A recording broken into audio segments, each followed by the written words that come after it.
Chapter 13. Patrick POV. Mahigit 2 taon na rin kaming hindi nagkita ni Scarlett at sobrang namimiss ko na siya. Alam kong masaya na siya ngayon dahil nakatapos na rin siya ng high school. Iyon din naman ang gusto niyang pangarap na makapagtapos muna siya bago magliwaliw. Wala pa naman itong nabanggit sa akin kung siya ba ay mag-aaral ng kolehiyo. Pero alam ko sa sarili ko na ipagpatuloy niya talaga ang kanyang pag-aaral. Si Scarlett pa, iyon ang matagal niya ng pangarap upang makatulong siya sa kanyang pamilya. Kaya nga mas pinili niya na tapusin iyong pag-aaral niya kaysa sumama sa akin. Kaya malabo na hindi niya itutuloy ang kanyang pag-aaral ng kolehiyo. Sana man lang maisip niya na lumuwas ng Maynila kahit ako na ang magpapaaral sa kanya. Pero malabo pa sa sabaw ng pusit kung luluwas si Scarlett ng Maynila. Ilang beses ko na rin itong kinumbinsi na ako na ang magpaaral sa kanya pero napakatigas niya. Gusto ni Scarlett na sariling sikap para makamit niya ang kanyang tagumpay. Ayaw niya na may tumulong sa kanya, gusto niyang patunayan sa kanyang sarili na kaya talaga niya kahit walang tumutulong sa kanya. Dito ako humahanga kay Scarlett, napakatatag niyang tao. Gusto ko nga sana na ako na ang gumasto sa kanyang pag-aaral. Hindi talaga yun papayag dahil kaya naman daw niya paralin ang kanyang sarili. Kita mo nga, ang ganyan na reason ni Scarlett minsan napapaisip ako parang baluktot na ang kanyang sinasabi. Sa halip na hindi na siya mag-working student pero talagang nagsakripisyo pa talaga para paralin ang kanyang sarili. Ano pa ba ang silbi ng aking pera kung hindi ko naman siya matutulungan? Kaya ang ginagawa ko, binibigyan ko na lang siya ng allowance para naman kahit sa ganoon na paraan makatulong ako sa kanya. Pero kahit ganun pa man, sa kabila ng pagtanggi ni Scarlett noon na sumama sa akin, hindi pa rin nagbabago ang aking pakikitungo sa kanya. Mahal na mahal ko pa rin ito at handa ako magsakripisyo para sa kinabukasan nito. Kaya nga tinanggap ko na lang din ang offer ni Tito Oliver na ako ang mag-manage ng resort para balang araw may maipagmalaki ako kay Scarlett. Sinabi na rin ni Tito sa akin na ipinamana niya na sa akin ang resort ngayon at hindi na siya mangingialam. Yun din ang ipinagpasalamat ko kay Tito Oliver dahil may ibinigay siya sa akin na negosyo. Medyo maganda ang takbo ng negosyo dahil lumalaki ang kita ng resort. Kaya nga nagpatayo ako ng isang resort sa Batangas at iyon ay ireregalo ko kay Scarlett kapag nagkita na kami. Gusto kong dalhin siya doon sa lugar na iyon. Hindi ko pa alam kung kailan siya available o kailan ko siya makikita. Hindi ko malaman sa babae na ito kung bakit napakaseryoso naman ito sa buhay. Laging nakato ng atensyon niya sa pag-aaral at pagtatrabaho. Minsan nga kapag kinakausap ko ito lagi itong busy at saglit lang din kaming may time sa isa't isa. Pero kahit ganun pa man iniintindi ko pa rin ito, wala naman kasi itong sinasabi sa akin kung nag-aaral na ba siya ngayon ng college. Ang pagkakaalam ko kasi nandoon pa ito sa mamaan niya. Pero ang ipinagtataka ko bakit palagi siyang busy, hindi kaya may iba na ito. Pero kapag tumatawag naman ako sa kanya sinasagot naman niya at parang wala namang itong inililihim sa akin. Hay nako, iwan ko ba? Baka namimiss ko lang ito ng sobra kaya para akong napapraning ngayon. Ang hirap kasi ng ganito long distance relationship at matagal na rin ako nagtitiis. Oo, nandoon na tayo, may tiwala kami sa isa't isa pero hindi ko pa rin maiwasan na magduda. Lalo na ngayon, bihira na lang kami nag-uusap at bihira na lang kami may time sa isa't isa. Lalo na at nakatapos na ito ng high school, malamang at sa malamang pagpasok nito ng college marami na itong makilala ng mga kalalakihan.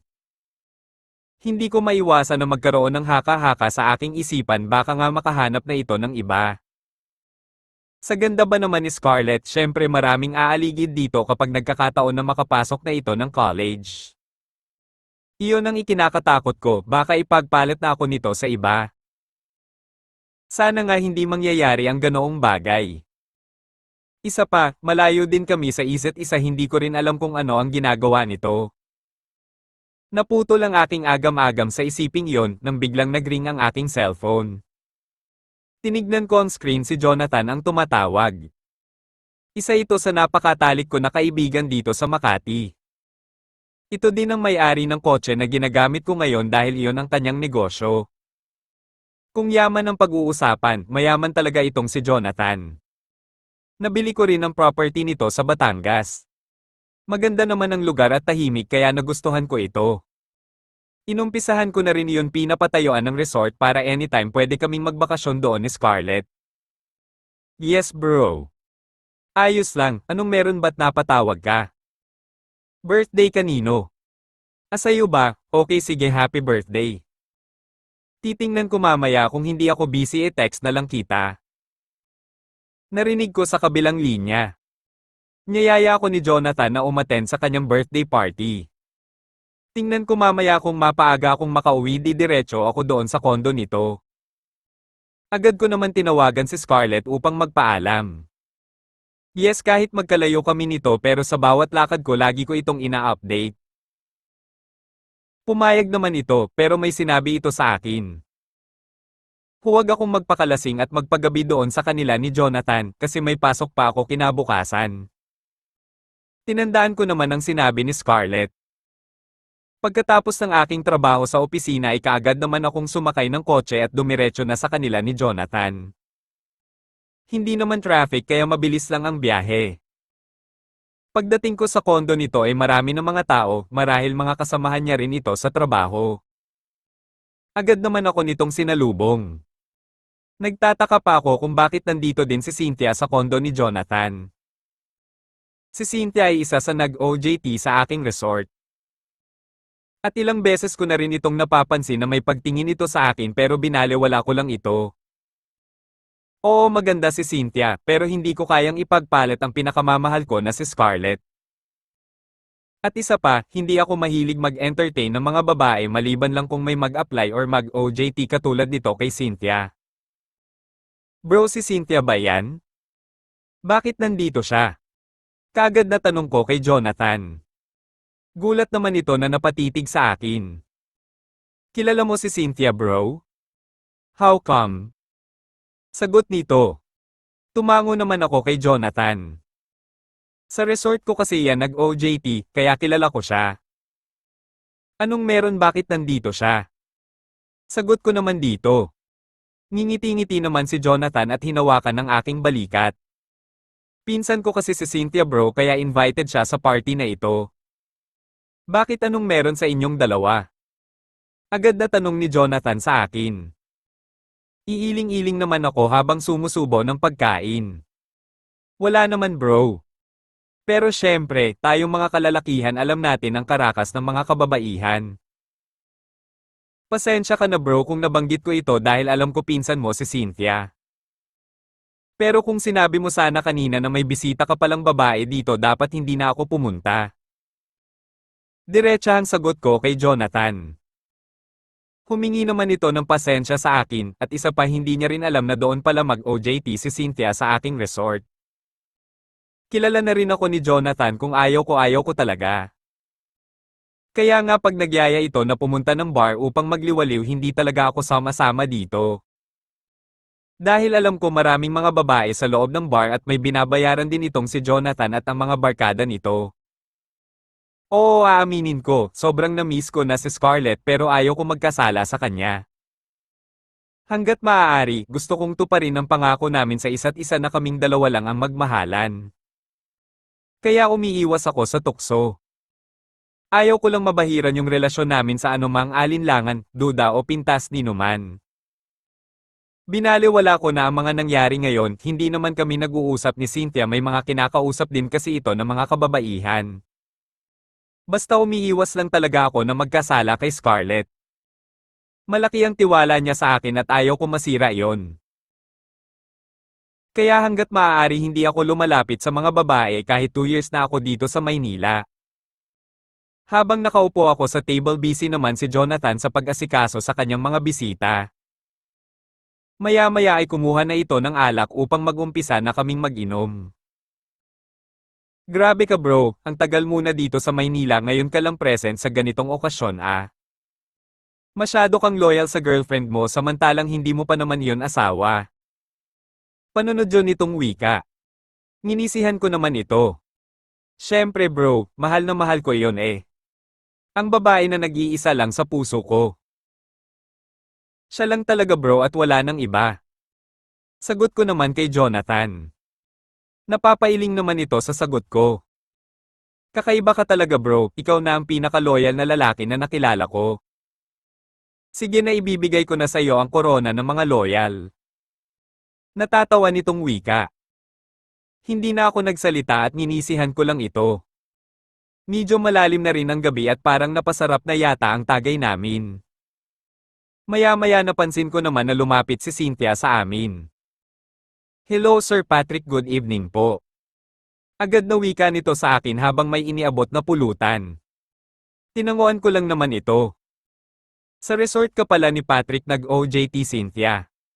Kung hindi pumunta si Patrick dito, hindi ko alam ang tungkol sa bagay na iyon. Wika ni Jonathan. Napakagatlabi naman si Cynthia dahil sa sinabi ng pinsan nito. Sorry na po Inson. Maikling sagot nito. Umiling naman si Jonathan at hindi na sumagot. Parang langgo na rin kami sa alak ni Jonathan kasi napapansin ko dito tawa na lang ito ng tawa kahit wala namang nakakatawa. Umiiling na lang ako dito dahil sa pinagagawa niya. Bro, uuwi na ako, happy birthday ulit sa'yo. Medyo may tama na ako eh. Wika ko kay Jonathan. Agad naman ako nitong pinigilan. Nako bro, bukas ka na lang umuwi. Mas safe dito sa kondo kung dito ka magpalipas ng gabi. Baka kung ano ang mangyayari sa iyo sa labas baka malalagot pa ako sa forever mo.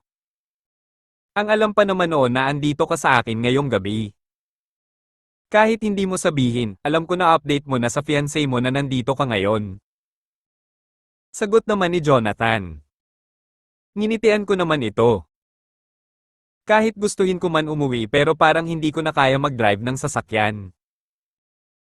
Kaya pumayag na lang ako na dito na lang matutulog sa kondo nito. Ang ibang kasamahan nito nagsiuwian na din at napansin ko na si Sofia na lang ang naiwan na babae. Hinatid naman ako ni Jonathan sa isa niya pang kwarto. Pagpasok ko ng kwarto kaagad kong isinilampak ang aking katawan sa malambot na kama. Parang antok na ako. Banilinan ko na lang si Jonathan bago siya lumabas isara niya na lang ang pinto. Bago ako dalawin ng antok naalala ko si Scarlett na tawagan. Kaagad kong kinuha ang aking cellphone sa bulsa at binuksan ang messenger. Nag-aalangan pa ako kung tatawagan ko ba siya sa messenger o ideal ko na lang ang kanyang number. Hindi kasi ito sumasagot kapag sa messenger ko siya tinatawagan. Ewan ko ba sa babae na ito, bakit ayaw niyang sumagot kapag sa messenger ako tumatawag. Mas gustuhin pa daw niyang mag-usap kami through cellphone number. Pero ngayon, gustong-gusto ko itong ma-video call dahil sobrang miss ko na talaga ito.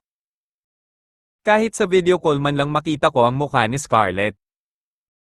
Nagulat pa ako ng pagring ng mesa anger agad naman niya itong sinagot. Hi Patrick, ang gwapo naman talaga ng mahal ko. Kumusta ka na pala dyan?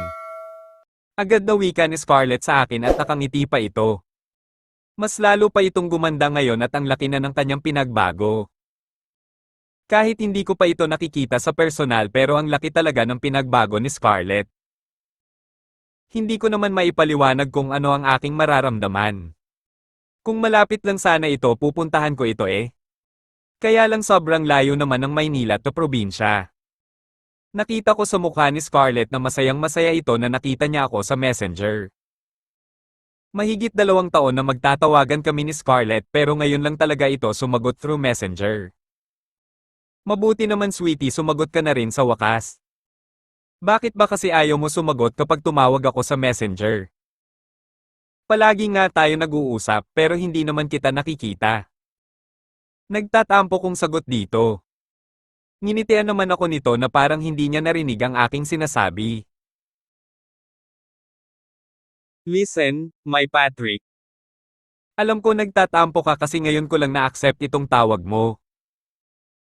Pero alam mo ba tiniis ko yon na hindi kita makikita kahit sa messenger man lang kasi mas lalo kitang mamimiss kapag nakikita kita palagi. Nakangiti nitong sagot sa akin. Bigla naman nawala ang aking pagtatampo dito at napalitan ng kaligayahan. Nakauwi ka na ba Pat? Bago ka matulog ha kumain ka muna. Baka naman nagpakalasing ka ng bongga dyan. Sunod-sunod na wika nito sa akin. Mas lalo ko naman itong namimiss dahil sa kanyang pag-aalala.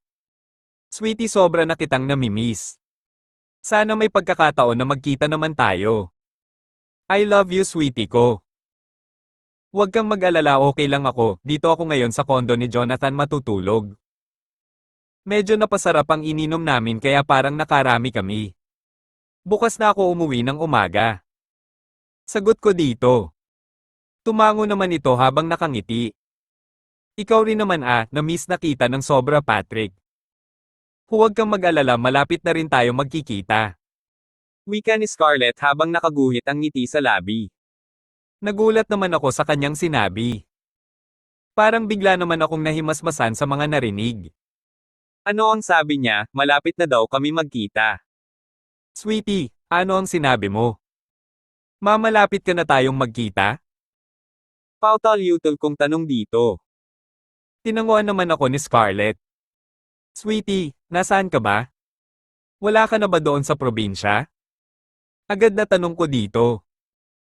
Ngumiti lang naman ito at hindi sumagot. Basta tandaan mo, hindi magtatagal magkikita na rin tayo, Patrick. Huwag ka lang mainip, darating at darating ang araw na magkikita tayo. Okay.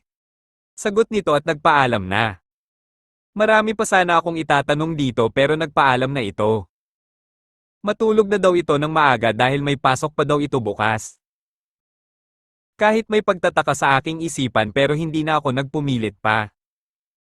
Pagkatapos ng aming pag-uusap at nagpaalam na kami sa isa't isa. Hindi ko na namalayan na nakatulog na ako pagkatapos namin mag-usap ni Scarlett. Nagising ako dahil parang sasabog na ang aking pantog. Nararamdaman ko kasi na parang ihing-ihi na ako. Napabalikwas pa ako ng bangon nang maramdaman ko na parang may katabi ako. Gulat akong napalingon sa aking tabi nang makita ko si Cynthia na mahimbing itong natutulog. Nagtataka pa ako kung paano siya nakapasok dito sa kwarto, samantalang sinarado naman ito ni Jonathan bago ito lumabas. Agad kong hinagilap ang aking cellphone dahil hindi ko ito makita. Ang pagkakaalam ko kasi nilagay ko lang ito sa aking bulsa kagabi pati ang susi ng kotse bago ako natulog. S*T, ano ba ang gulo na pinasok ko?